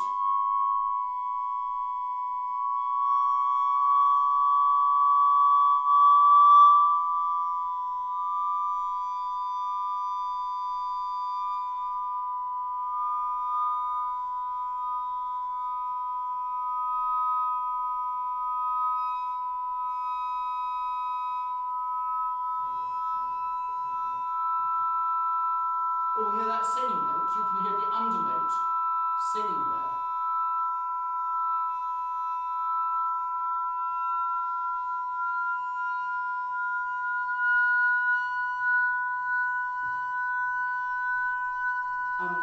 Now that's a perfect fifth, and you can hear the undernote off there. And as we go through perfect, it gets louder too. So when we're tuning, we don't hear this on the piano, but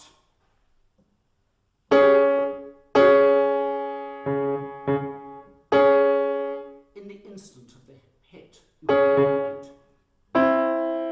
In the instant, you can hear that note. When we tune it normally, it's between there and there. But there, it's exact. So I'm getting the scale notes to reinforce, with their differences, to reinforce the bottom note. This means that when we play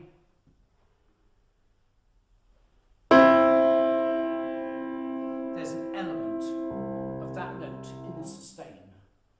It's all locked together. And it's in this way that the tone of the instrument is enhanced, and it's scientifically obvious. And I've done experiments with the Pleyel chromatic harp and analysed the frequencies between the notes in equal temperament. All the harmonics all over the place, and they mud up everything. when you tune it like this, because there's so much harmonic, it cleans up the spectrum of frequencies between individual notes. And so this has been the study of 20 years. It's fascinating. And so I'm not just talking as an idiot off that wall over there. Hang on, sorry. And the first piano manufacturer to adopt this will make news. That's never been made before in the last 100 years. So there you are. So I'm going to untune it. In the Mazurka, you have, of course, to change the pedal between these two harmonies.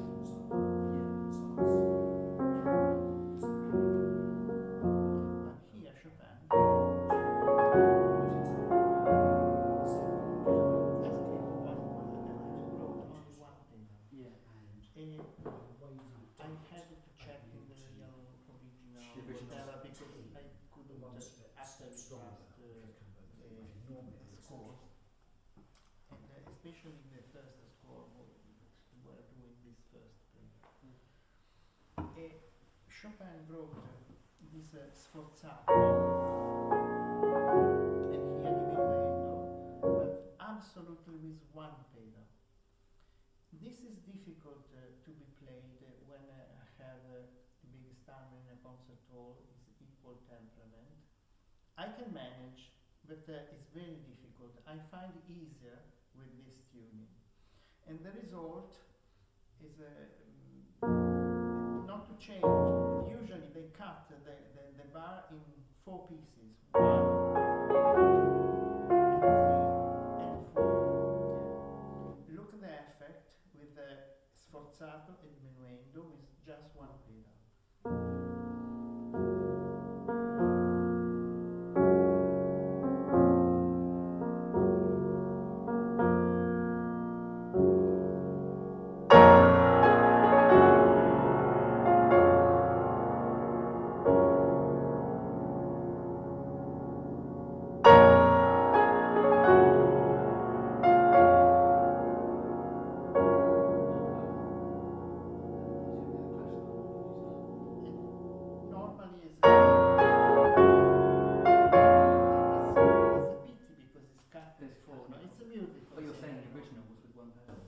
One pedal, and I can swear of this, because I really check also the first edition that was published and Chopin could see it. Yeah.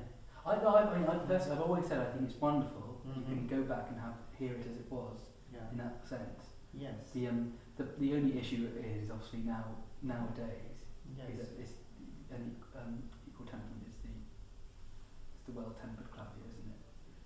Yeah, but the question of well-tempered clavier, I was taught in the conservatory, well-tempered clavier was the first that divided in semitones and same.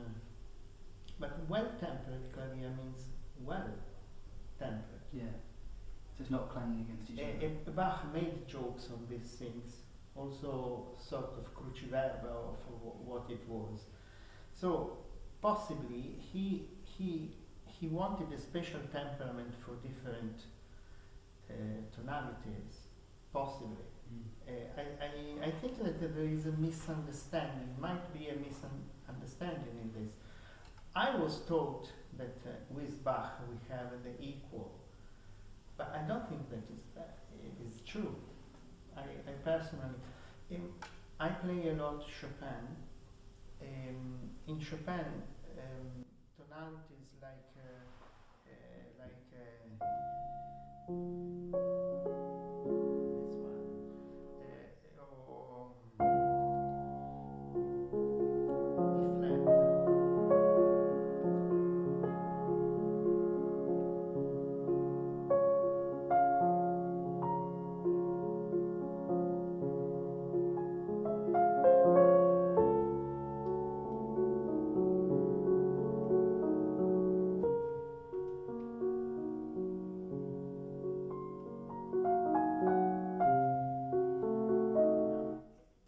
Every time that I change, I feel a different personality of a different mood. What we know that Chopin was using an unequal temperament. I don't know which one. There is one that is called Chopin Unequal Temperament, but I don't know if it's really corresponding.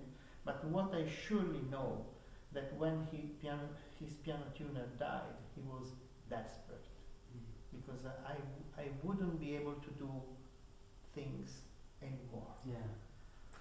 Interestingly, so if you say for instance you get a concert in Tokyo, say in Japan, do you, before you go there to perform, do you say I would like the tuning to be altered, or do you just carry on do your program? For the moment, I didn't, because I have been 13 times in Japan, but I was not able to tell them please do that. I'm not Maurizio Pollini, I don't know. So I couldn't say something like that. I was happy to go. But I know that in Japan there is a good piano tuner that is developing the unequal temperament. Yeah. I tried to match him, but I couldn't. In Japan everything is Show his name. I have written somewhere. Interesting is to Yeah, I know a lot of piano tuners in Japan. because actually one of the things I was thinking about is if you were to say for instance they did a Chopin competition and they gave pianists the choice.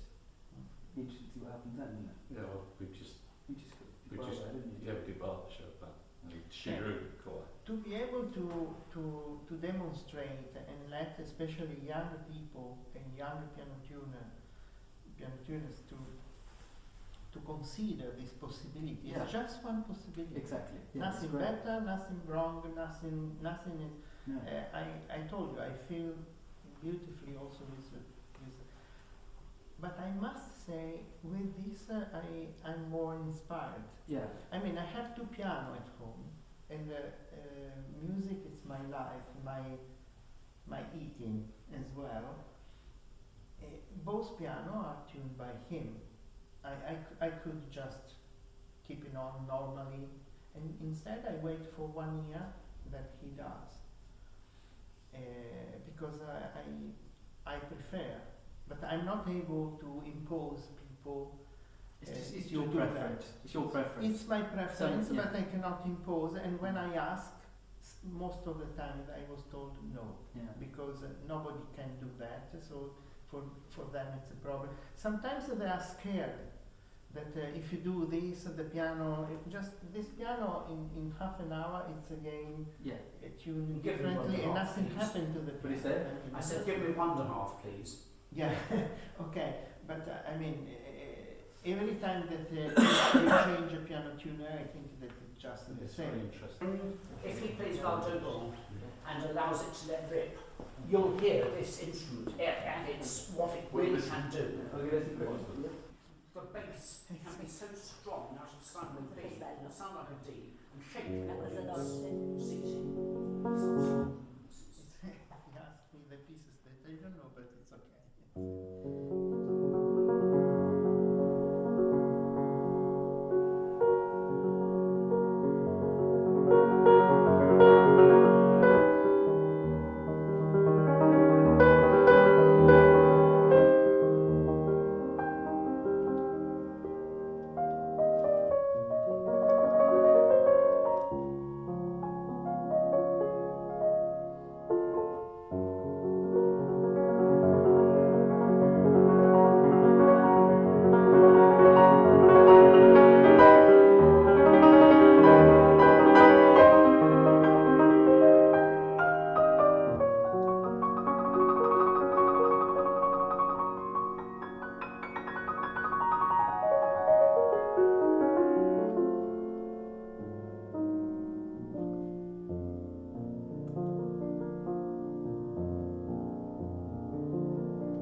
nuances, for example, in Chopin music. This is coming with unequal temperament. It's coming out more fluently and easy, in an easier way. I don't know why, no, because I told you I'm not. But for example, even if you have a nocturne.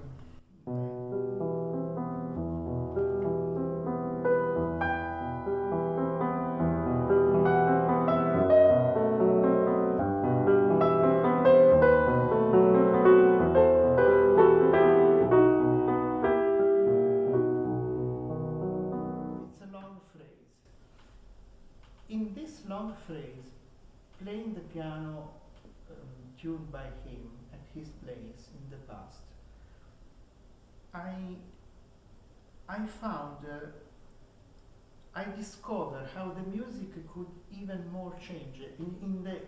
This is one phrase, but inside just one phrase, you could make a different dynamic. For example, like that.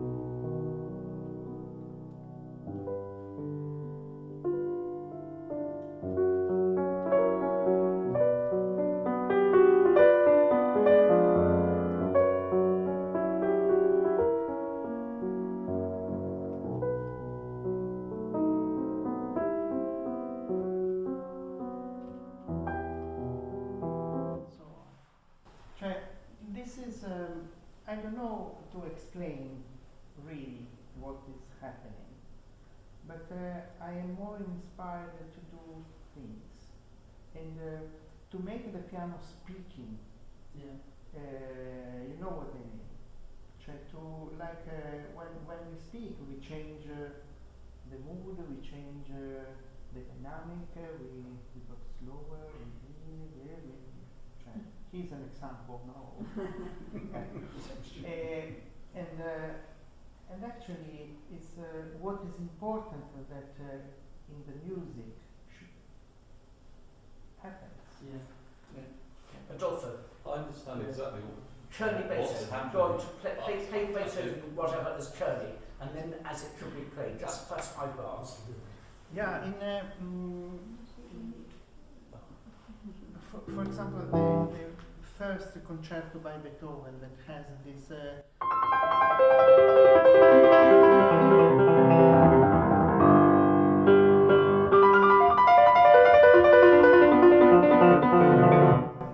This kind of things, you should use the pedal, just put the pedal down and forget it, no? And have this kind of a result.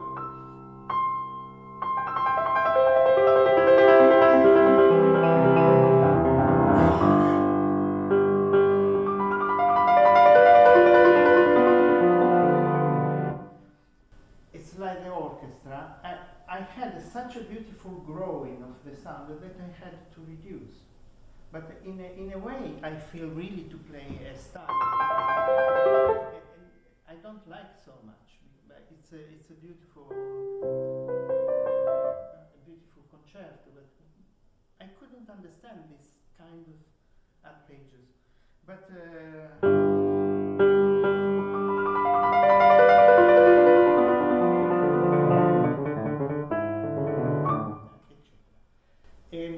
before I played the fourth piano concerto in this part that is really dreaming. Beethoven, Death, that is composing something absolutely special, out of the world, and it is this, no?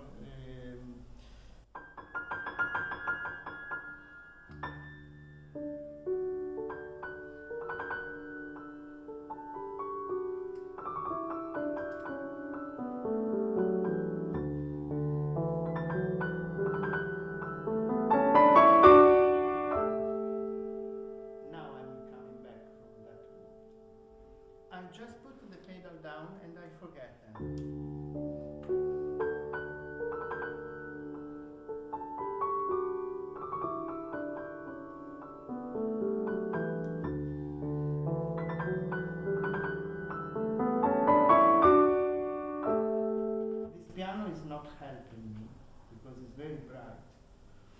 But anyway, it's possible to do.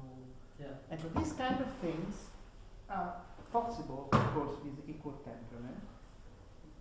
But I find easier with that. I find it easier to keep pedal down. I trust more this. I'm quite courageous, like him, when I play, because for example, the example of the March Funèbre. I really beg you to find somebody else who recorded this in that way. Yeah.